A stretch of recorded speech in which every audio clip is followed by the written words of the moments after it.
Irmãos queridos, nós vamos abrir a palavra de Deus para a nossa meditação no Evangelho de Jesus Cristo, conforme o relato de Marcos, capítulo 5.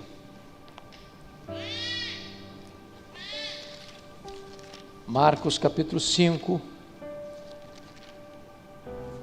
versos de 1 a 20.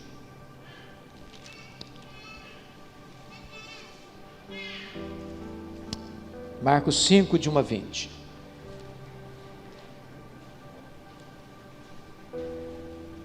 Esse texto diz o seguinte: Entre mentes chegaram a outra margem do mar, à terra dos Gerazenos. Ao desembarcar, logo veio dos sepulcros ao seu encontro um homem possesso de espírito imundo, o qual vivia nos sepulcros, e nem mesmo com cadeias alguém podia prendê-lo. Porque tendo sido muitas vezes preso, com grilhões e cadeias, as cadeias foram quebradas por ele, e os grilhões despedaçados, e ninguém podia subjugá-lo. Andava sempre, de noite e de dia, clamando por entre os sepulcros, e pelos montes, ferindo-se com pedras. Quando de longe viu Jesus, correu e o adorou, exclamando em alta voz: Que tenho eu contigo, Jesus, Filho do Deus Altíssimo? Conjuro-te por Deus, que me não atormentes. Porque Jesus lhe dissera: Espírito imundo, sai desse homem. E perguntou-lhe: Qual é o teu nome? E respondeu ele: Legião, porque somos muitos. E rogou-lhe encarecidamente que os não mandasse para fora do país. Ora, pastava ali pelo monte uma grande manada de porcos, e os espíritos imundos rogaram a Jesus, dizendo: Manda-nos para os porcos, para que entremos neles. Jesus o permitiu. Então, saindo os espíritos imundos, entraram nos porcos, e a manada, que era cerca de 2.000, precipitou-se despenhadeira abaixo para dentro do mar, onde se afogaram. Os porqueiros fugiram e o anunciaram na cidade pelos campos. Então saiu o povo para ver o que sucedera. Indo ter com Jesus, viram o endemoniado, o que tivera a legião, assentado, vestido, em perfeito juízo, e temeram.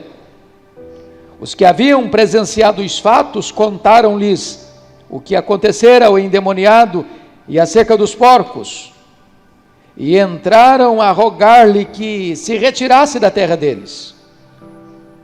Ao entrar Jesus no barco, suplicava-lhe o que fora endemoniado que o deixasse estar com ele.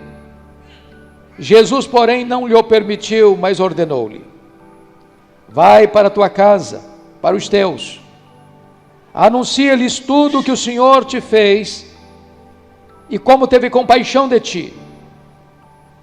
Então ele foi e começou a proclamar em Decápolis tudo o que Jesus lhe fizera, e todos se admiravam. Amém.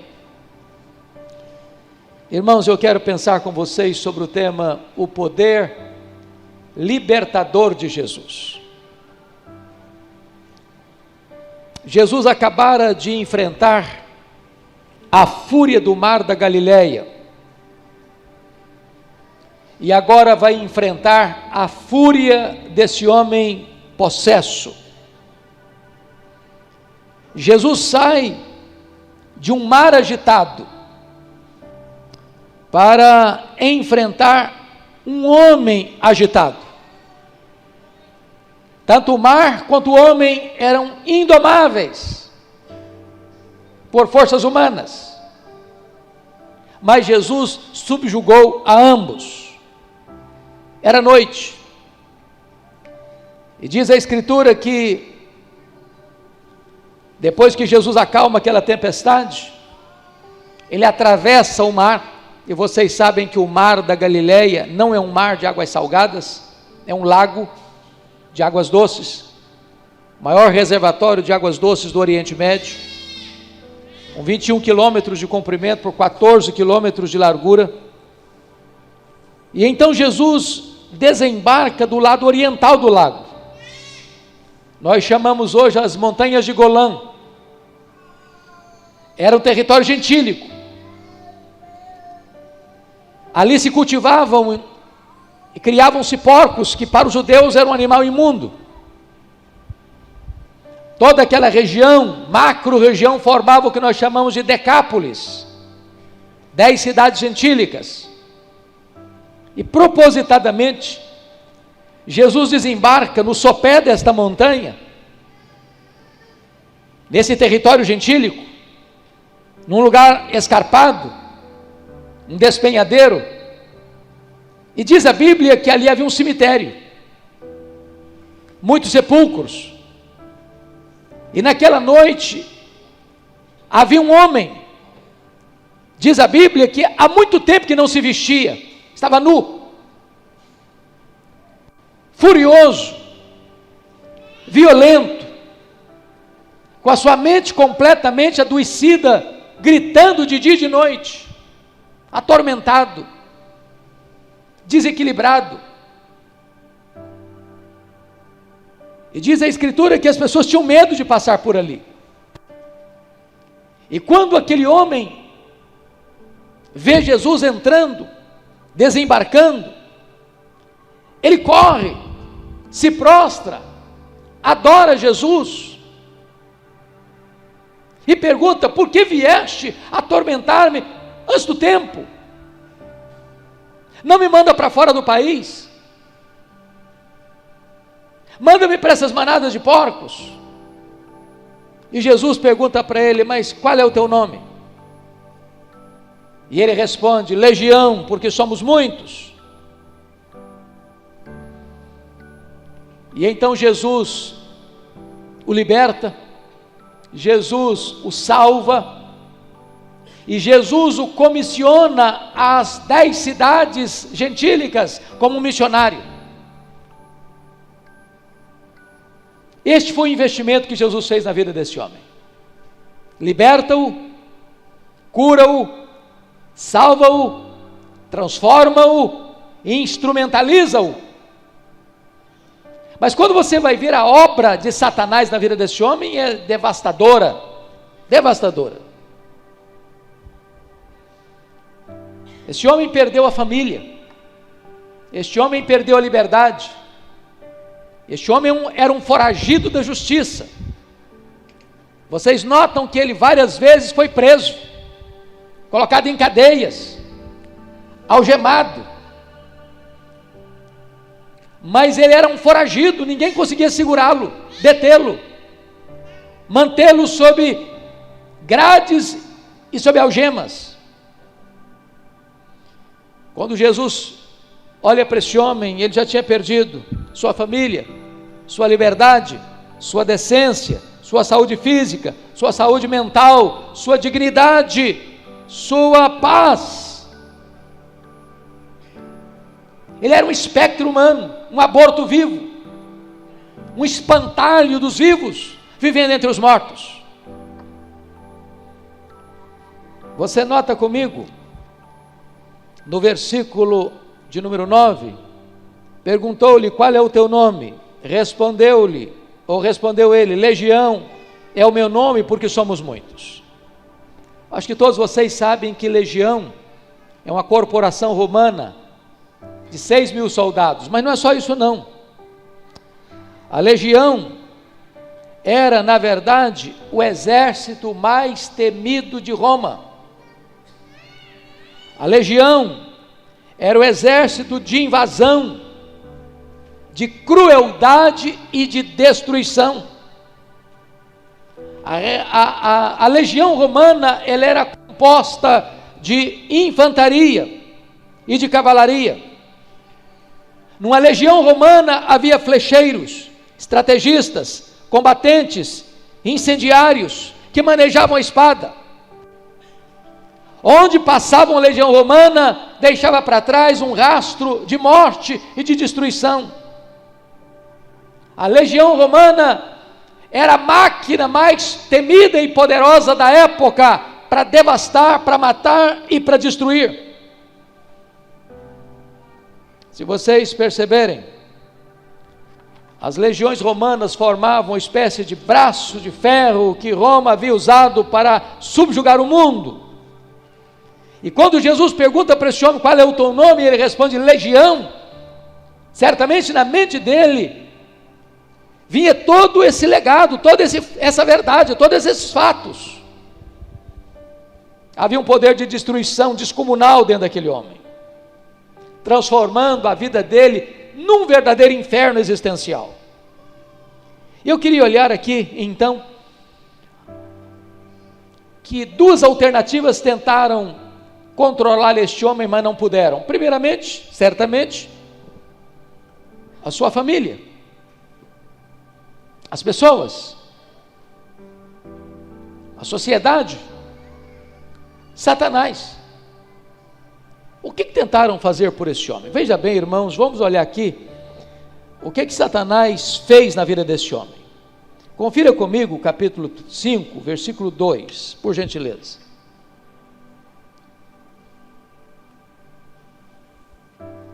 Está escrito que ali havia um homem possesso de espírito imundo.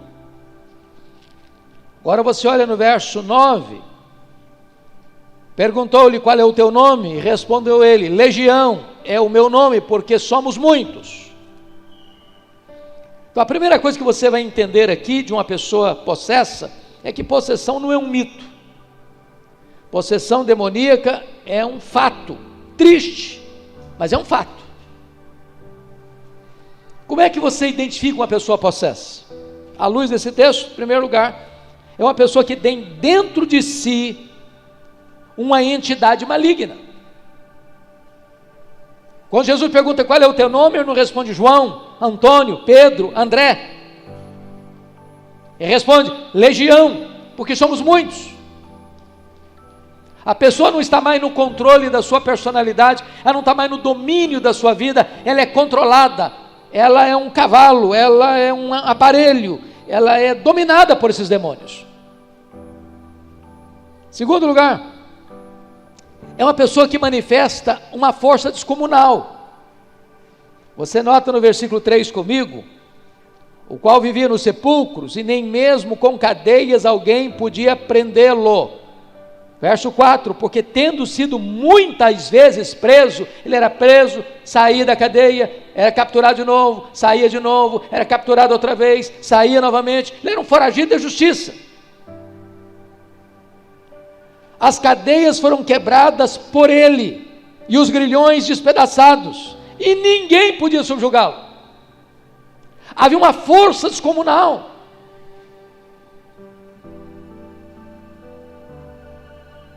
Eu já vi cenas que em se contando não se acredita, de uma pessoa raquítica não poder ser controlada por homens fortes. Eu estava em Tanabi, interior de São Paulo, uma moça suspendendo a carroceria de um caminhão, uma coisa absurda, humanamente falando. Quando eu era seminarista, uma pessoa endemoniada, um pai de santo, foi tomado por espíritos malignos para tentar suicidar, e ele cortou os punhos, enfiou uma mangueira de gás no nariz, e ao ser levado para o hospital, quando o espírito entrava nele, ele pulava e ninguém o segurava, e ele pulou do terceiro andar de um prédio, e nada aconteceu. São fenômenos que são anormais ou paranormais. Terceiro, uma pessoa possessa, ela tem frequentes acessos de raiva. Está lá em Mateus 8, 28, texto paralelo desse. Furioso, porque o demônio que está dentro dela é furioso, ele não tem paz, ele não tem harmonia, é um ser maligno, perverso, assassino, que quer destruir, que quer matar, que quer arruinar a vida das pessoas, ele está furioso. Eu nunca me esqueço de um congresso que tivemos aqui em Vitória, da então Comissão Nacional de Evangelização. Naquela época eu era o presidente dessa Comissão Nacional. Alguns talvez que estão aqui chegaram a participar conosco no templo da Assembleia de Deus do Aribiri. E no culto de abertura daquela conferência, um fato aconteceu no auditório que chocou a todos nós. Um homem deu um grito, cavernoso, esquisito, mas era muita gente, alguém controlou a situação por ali, e nós não ficamos sabendo exatamente o que tinha acontecido. No dia seguinte, o dita pessoa apareceu e se identificou e pediu que nós fôssemos visitá-lo. E fomos 3 pastores, pastor Jeremias Pereira, pastor Ceni Tavares e eu. Curiosamente, eu fui com esse cidadão dentro do meu carro. E enquanto caminhávamos para lá, eu perguntava para ele o que estava acontecendo com ele, se ele tinha consciência do que tinha acontecido na noite anterior. Ele disse que teve até certo ponto. Foi me contando os compromissos que ele tinha com os demônios, os pactos que ele tinha com os demônios, e como o demônio destruiu a vida dele, arruinou a vida moral, a vida familiar. Ao término dessa conversa, nós chegamos àquela casa. Ele saiu, tinha um alpendre na entrada da casa, ele tocou a campainha, chamou a esposa, apresentou cada um de nós para a esposa. Ao término da apresentação, ele deu um salto mortal, da rua para dentro do alpendre, arrancou a camisa e usou esse gesto e disse para nós: agora vocês estão dentro do meu território, agora quero saber se vocês têm poder mesmo. E esse homem partiu para cima de nós para nos matar. Eu nunca tinha presenciado uma cena tão violenta quanto aquela. Ele fez pontos cruzados na sua sala, com garrafas vazias de cerveja, e lançava-nos aquelas garrafas, cacos de garrafa para o meio da sala, e 1 hora ou mais de luta. Quando então o Senhor, por graça e misericórdia, liberta aquele homem, quando o Senhor o libertou, ele estava tão exausto que ele não conseguia ficar de pé. E ele foi lá dentro, um templo que ele tinha para os demônios,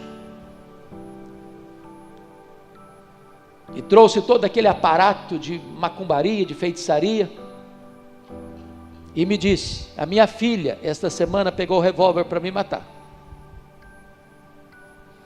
Uma pessoa tomada por espíritos malignos, ela pode ter uma força descomunal e uma violência desumana.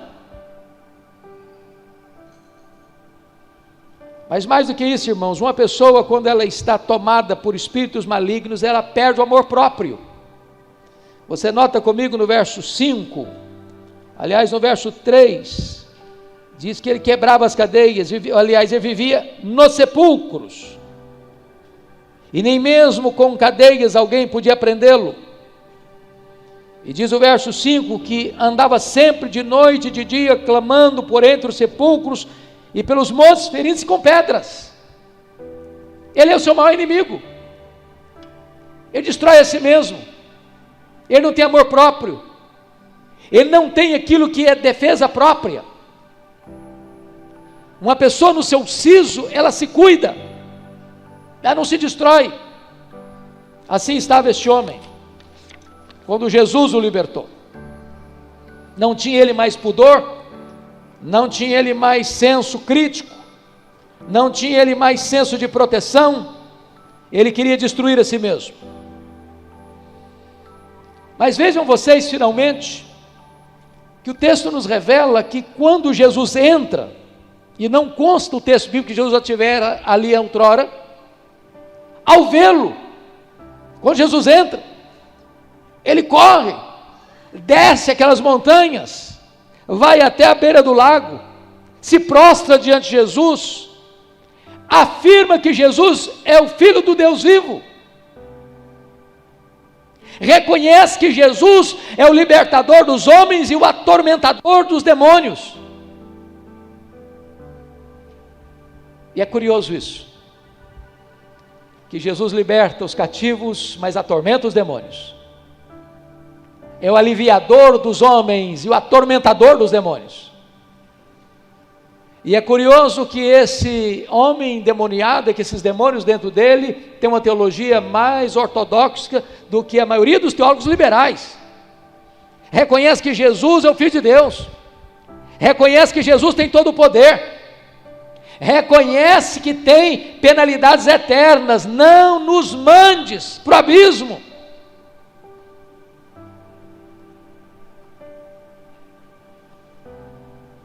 Agora, outra coisa que o inimigo faz, irmãos, é levar as pessoas para dentro da impureza. Veja bem que esse homem estava vivendo entre os sepulcros. Para os judeus, tocar em morto, ou andar entre os sepulcros, ou viver entre os sepulcros, era uma coisa impura. Ali também estava a manada de porcos, que para os judeus eram animais impuros.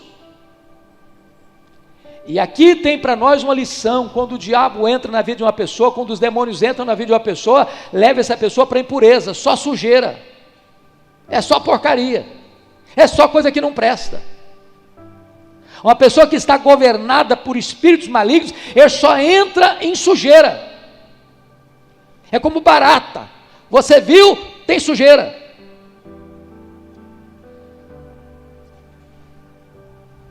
E aí, quando você olha para a nossa cultura, quando você olha para o cenário cultural, não só brasileiro, mas mundial, você vê tanta sujeira.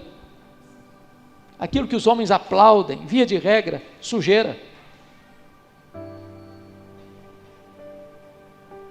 Pornografia, promiscuidade, imoralidade, maldade, violência. Hoje mesmo a igreja presbiteriana de Pinheiros está em lágrimas.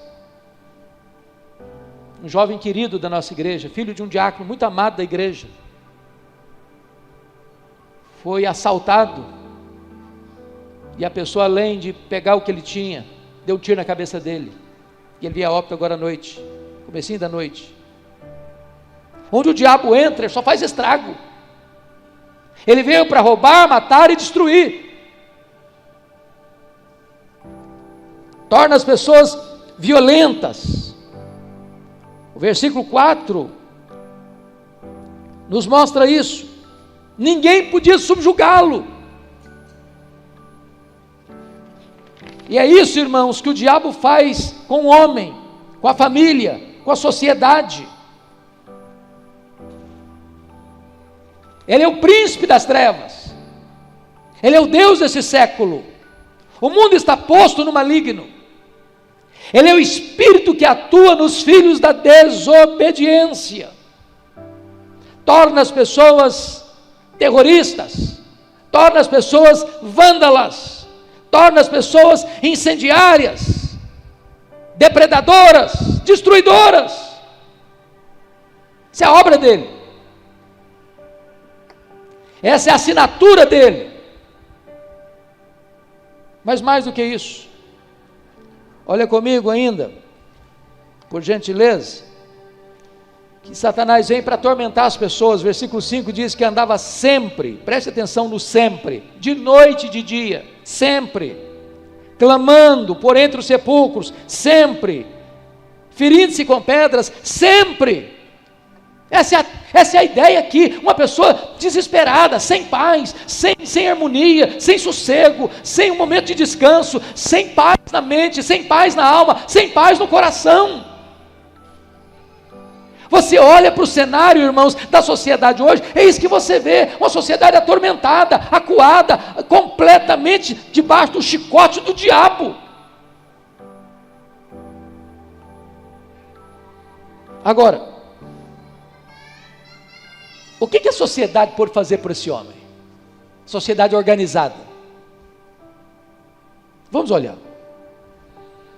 Se você notar no versos 3 e 4, você vai perceber que o que a sociedade fez foi tirar esse cara de circulação.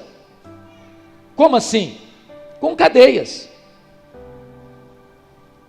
com grilhões. Hoje a gente diria algema, né? Troca a palavra grilhões aí por algema.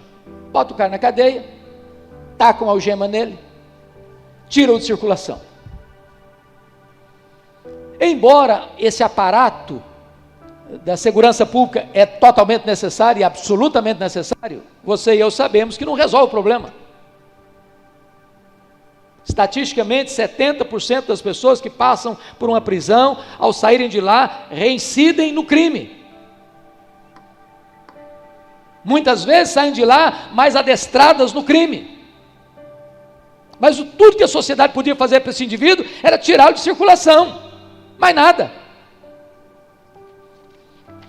E aqui, irmãos, tem uma lição para nós, é que não há poder transformador para o homem a não ser no Evangelho, a não ser através de Cristo.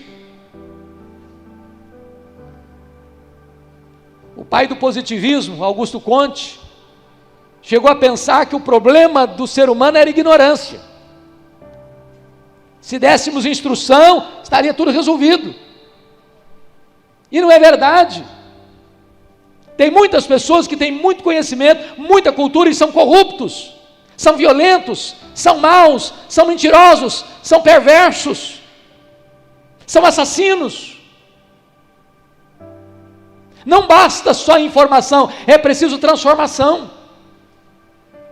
Não basta só conhecimento, é preciso conversão. Não basta só esclarecimento, é preciso libertação.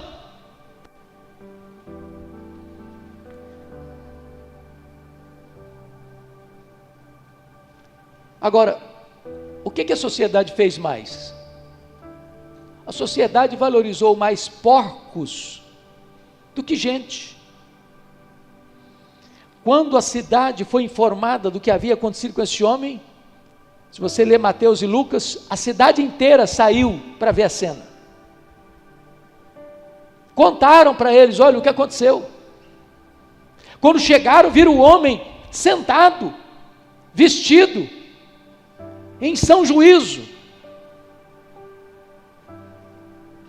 Mas eles todos rogaram a Jesus, vai embora da nossa terra, vai embora da nossa terra, não queremos que o Senhor venha aqui. Em outras palavras, é uma sociedade que ama mais dinheiro do que gente. É uma sociedade que está pronta a destruir, mas não se alegrar com a vida.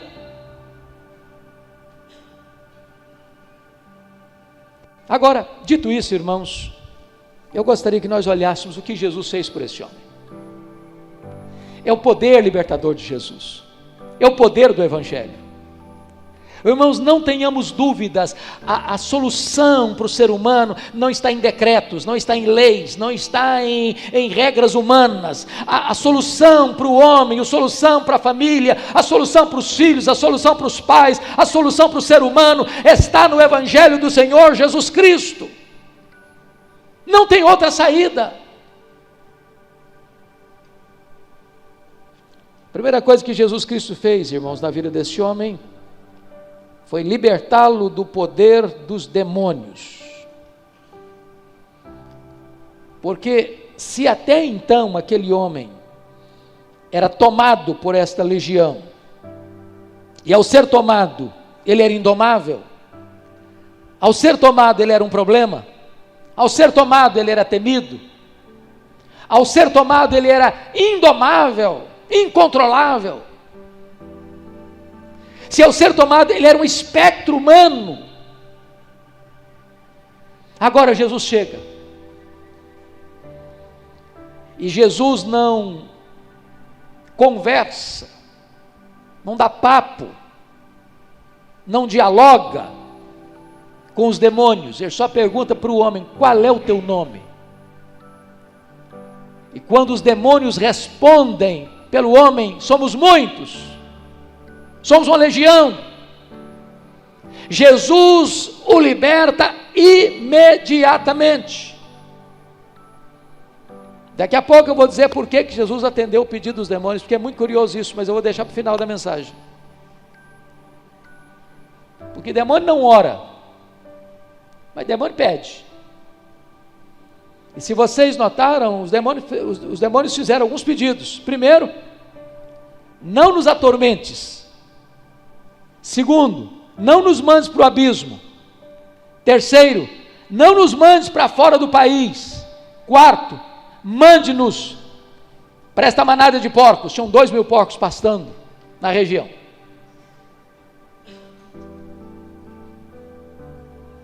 Então Jesus atende ao pedido dos demônios, e deste homem saem 6.000 demônios. Ô irmãos, eu fico imaginando o poder de destruição na vida desse cara.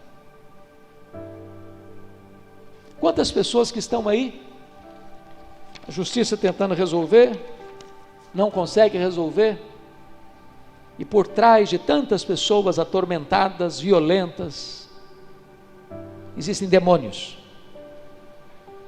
são ladrões, assassinos. Segunda coisa que Jesus Cristo faz para esse homem, além de libertá-lo, é devolver a esse homem a dignidade da vida. Se não, vejamos. Primeiramente, olha aí capítulo 5, verso 15 comigo.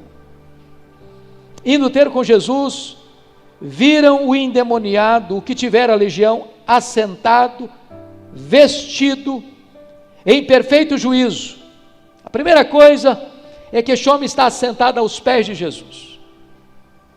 Uma pessoa que estava atormentada, uma pessoa que não dormia, está de dia, está de noite, está gritando, está no meio de sepulcros, está correndo para lá, está correndo para cá, está correndo no lugar dos mortos, vivendo entre os mortos, sem paz, sem equilíbrio, sem descanso. Eu imagino um homem ensanguentado, ferindo-se com pedras, o corpo todo cheio de hematomas, ensanguentado, violento, furioso, agora assentado aos pés de Jesus. E dizem os estudiosos, que os demônios fizeram de tudo para Jesus não chegar nesse território gentílico de 10 cidades pagãs. E alguns estudiosos querem crer que aquela tempestade do mar da Galileia foi provocada pelos demônios, porque a mesma palavra que Jesus usa para acalmar a tempestade e o vento, é a mesma palavra que ele se dirige aos demônios, para acalmar aquele homem e libertar aquele homem.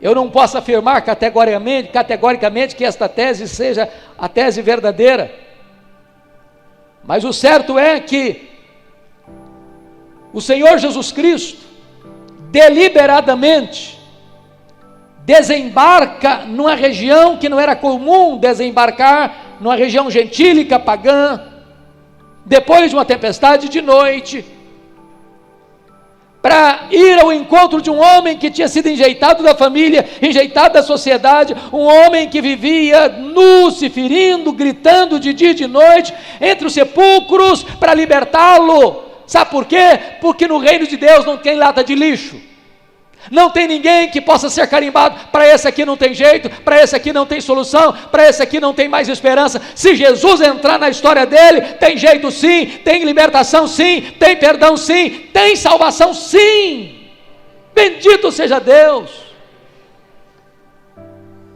Segunda coisa, versículo 15 diz que esse homem estava sentado e vestido.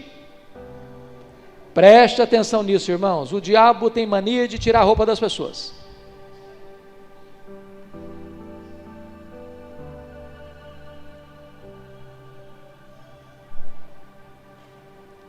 Essa questão da sensualidade desbragada hoje,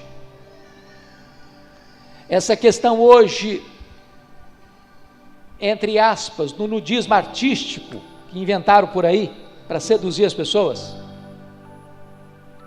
esta questão da pornografia hoje, que é um tormento na vida de tanta gente. Quem tira a roupa das pessoas para elas perderem o senso de dignidade humana, de vulgaridade do corpo, de sedução barata, de comércio do corpo humano, é o diabo.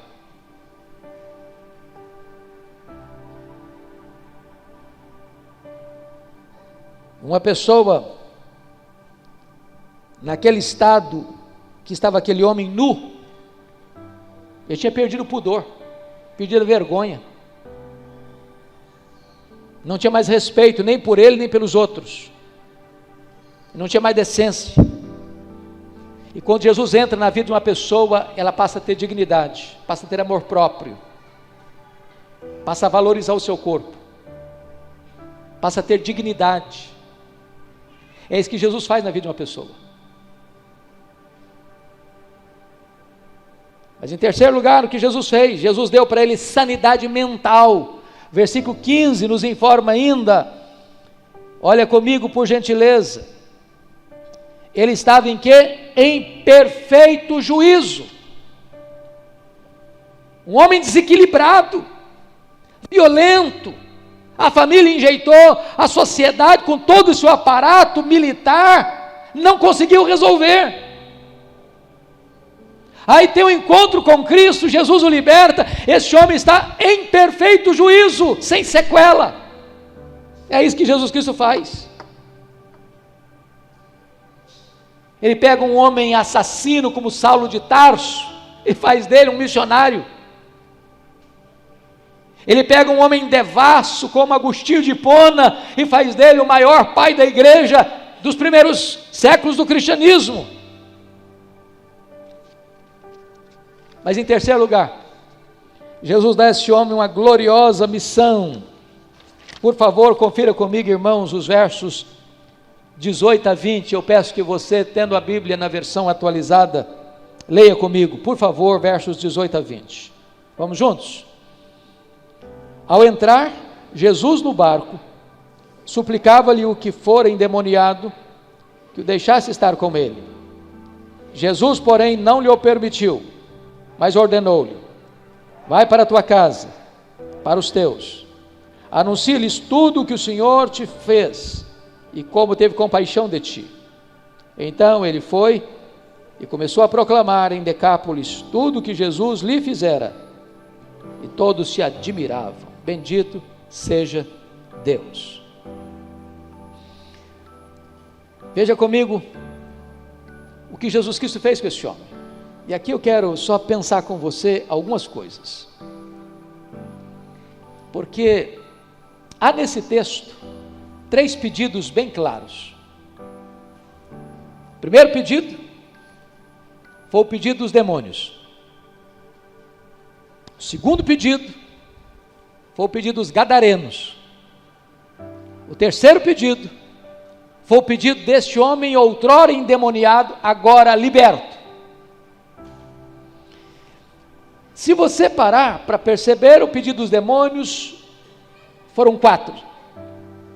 Não nos atormentes, não nos mandes para o abismo, não nos mandes para fora do país, manda-nos para essa manada de porcos.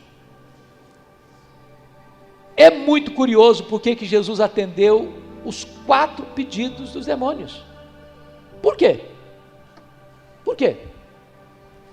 Primeiro, para mostrar para o mundo inteiro que os demônios não são um mito, não são uma lenda,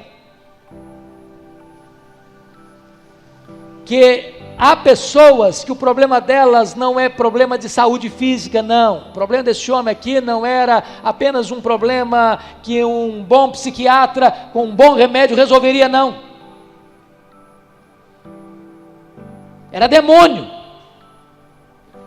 Eu achei muito engraçado porque quando eu cheguei para Vitória, logo no começo, fui convidado certa feita para dar uma palestra, que eu tinha dado num encontro de evangelização, num congresso nosso, e me pediram para falar sobre esse assunto. Quando eu terminei de falar, levantou um cidadão muito conhecido e disse assim: mas isso aí não é verdade. Esse negócio aí é esquizofrenia. Essa ciência trata. Eu disse: mas como é que esse negócio de que uma esquizofrenia sai de um homem e entra em porcos? Me explica esse negócio melhor. Aí o cara engasgou. Porque se é esquizofrenia, é esquizofrenia. Você dá um remédio, resolve, melhora. Esquizofrenia não passa de um ser para o outro.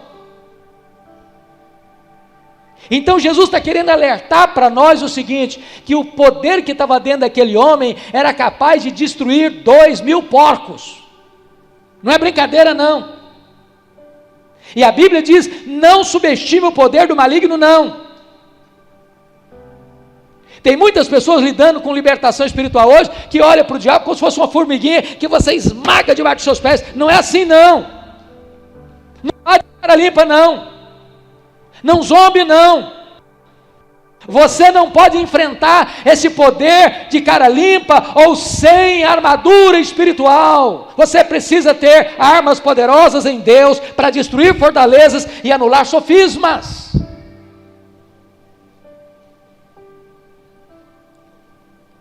Por que Jesus atendeu o pedido dos demônios? Segundo lugar, ele atendeu o pedido dos demônios, meus irmãos, para mostrar para Gadara que aquela cidade amava mais porcos do que gente,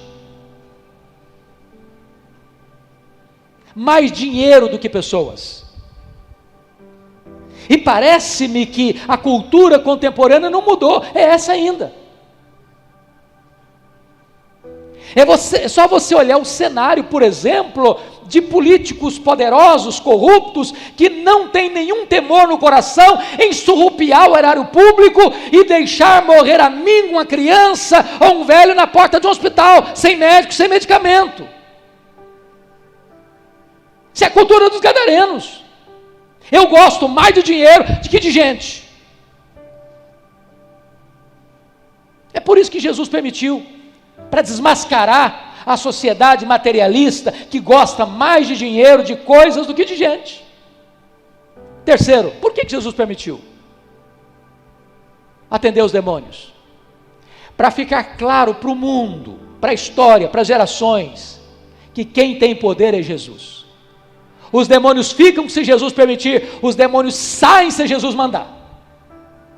Jesus não tem alguma autoridade, ele tem toda a autoridade, nos céus, na terra e debaixo da terra. Diante dele precisa se dobrar todo o joelho, nos céus, na terra e debaixo da terra. Anjos, homens e demônios precisam se prostrar. Jesus é o Senhor.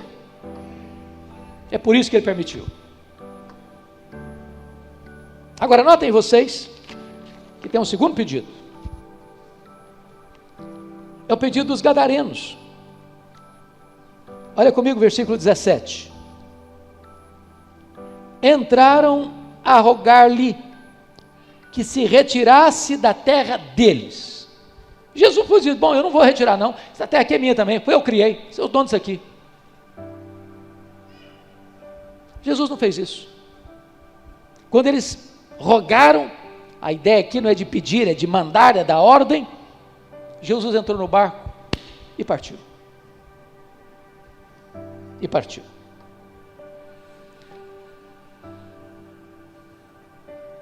Lá em Lucas 8, 37, que é o texto paralelo, diz assim: todo o povo da circunvizinhança dos gadarenos rogou-lhe que se retirasse deles, pois estavam possuídos de grande medo. E Jesus, tomando de novo o barco, voltou.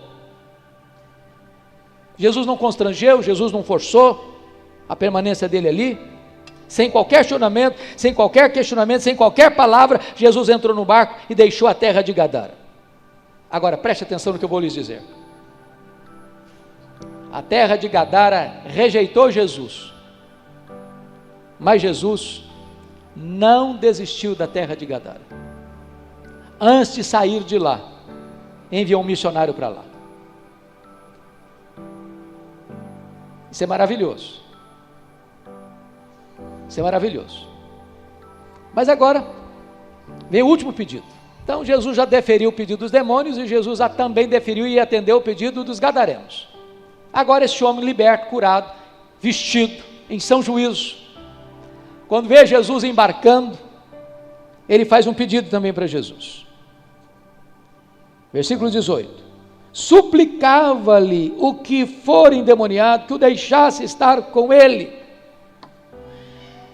E Jesus não o permitiu. Dá para entender isso? Jesus que atende o pedido dos demônios, Jesus que atende o pedido dos rebeldes, Não atende o pedido do homem curado, salvo, liberto. Não, você não vai comigo. Vai para os teus. Conta para eles. Conta para eles. Tudo o que o Senhor te fez. Conta para eles. Como eu tive compaixão de ti. Por que Jesus fez isso? Sabe por quê, irmãos? Porque o primeiro território do nosso testemunho precisa ser dentro da nossa casa.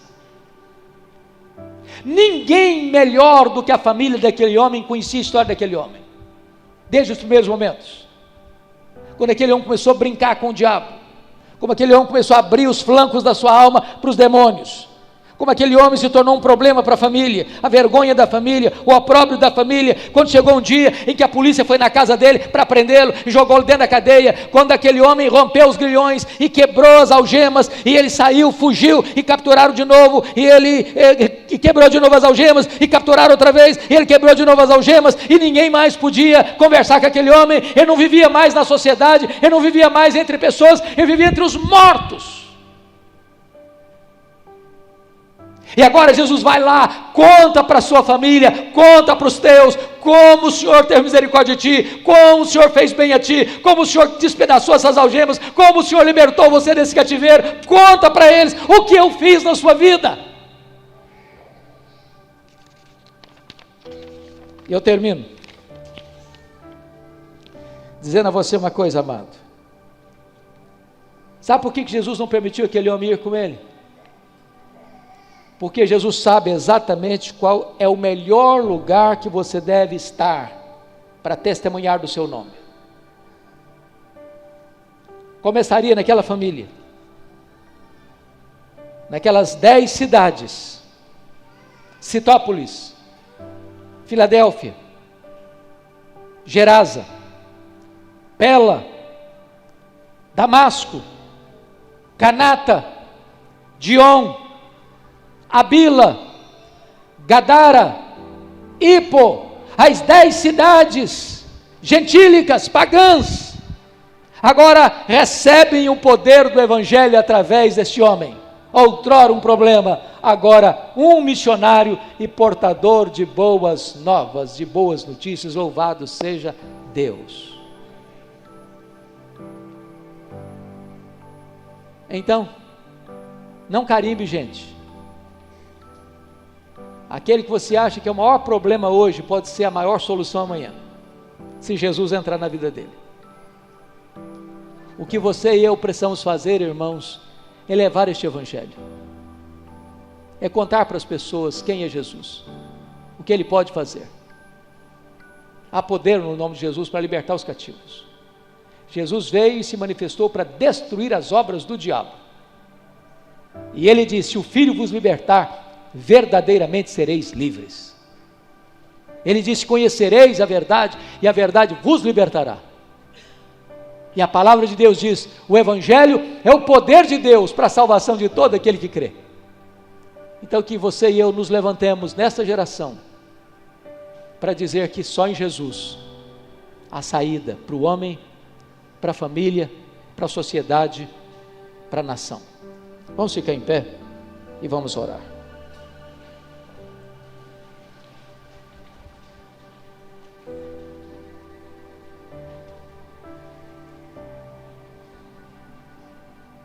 Senhor Deus, nós te agradecemos, porque a tua palavra é viva, é verdadeira, é poderosa, porque tu és o Deus que soprou esta palavra, inspirou esta palavra, e esta palavra não é palavra de homens, é a tua própria palavra, viva, atual, inerrante, infalível, suficiente. O que nós pedimos nesta noite, Deus, é que tu apliques esta palavra ao coração daqueles que vieram aqui hoje, e daqueles que estão nos acompanhando, dos mais diversos lugares do Brasil e do mundo. Onde houver agora, Deus, alguém que está prisioneiro de um hábito, de um vício, de uma mania, de um pecado, de um costume arraigado, Meu Deus, que nesta noite essas algemas possam ser quebradas, que os cativos sejam libertos, que aquelas práticas secretas de pecado sejam, meu Deus, rompidas hoje, em nome de Jesus, pelo poder do Evangelho de Cristo Jesus. Que aqueles, Deus, que têm aberto flancos para que o diabo se irande com a sua vida, possam se arrepender e possam correr para os braços de Jesus e encontrar nele libertação, perdão, cura, salvação e vida eterna. Nós oramos, Senhor, para que a Tua igreja se levante nesta geração para proclamar o nome de Jesus, este nome que tem poder, tem todo o poder nos céus